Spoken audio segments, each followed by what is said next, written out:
विमान हादसा थी आतंकी साजिश। अब एयर इंडिया के विमान की इमरजेंसी लैंडिंग। बम होने की सूचना के बाद थाईलैंड में उतारा गया विमान। फुकेट से दिल्ली आ रहा था विमान। प्लेन में सवार थे 156 यात्री। जी हां, एयर इंडिया के लिए मुश्किलों का दौर बढ़ता ही जा रहा है। अहमदाबाद में एयर इंडिया के प्लेन क्रैश के बाद अगले ही दिन एयर इंडिया के एक अन्य विमान को मुसीबतों का सामना करना पड़ा है। विमान की इमरजेंसी लैंडिंग कराई गई।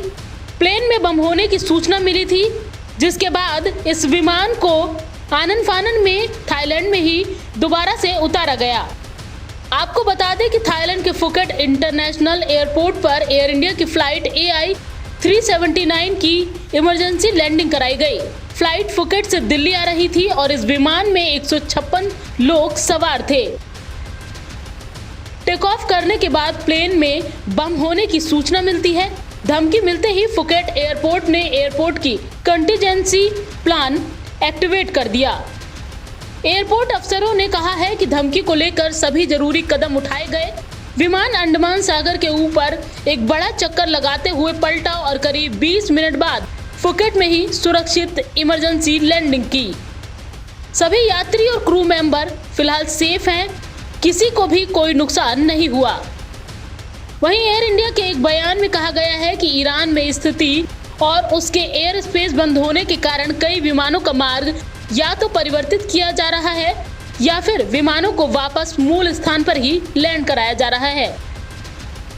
उधर मीडिया रिपोर्ट्स के हवाले से बताया गया है कि एयर इंडिया की फ्लाइट ने फुकेट एयरपोर्ट से भारतीय समयानुसार सुबह 9:30 बजे टेक ऑफ किया था। इसके बाद एयर इंडिया के विमान की फुकेट में इमरजेंसी लैंडिंग कराई गई और यात्रियों को सुरक्षित बचाया गया। फिलहाल इस पूरे मामले में जांच जारी है।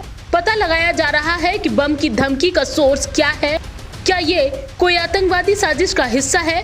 इसके अलावा ये भी जानकारी जुटाई जा रही है कि कहीं बम की इस धमकी का अहमदाबाद में हुए एयर इंडिया विमान हादसे से कोई कनेक्शन तो नहीं है। आपको बता दें कि गुरुवार को अहमदाबाद से लंदन जा रही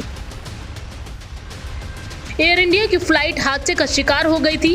टेक ऑफ के कुछ ही सेकंड के बाद विमान BJ अस्पताल के हॉस्टल से जाकर टकरा गया। विमान में सवार 242 लोगों में से 241 लोगों की मौत हो गई। वहीं हॉस्टल में मौजूद कई लोगों की भी मौत हुई है। ताजा जानकारी के मुताबिक कुल 265 लोगों की जान इस हादसे में गई है। पंजाब केसरी नवोदय टाइम्स के लिए संगीता सिंह की रिपोर्ट, दिल्ली।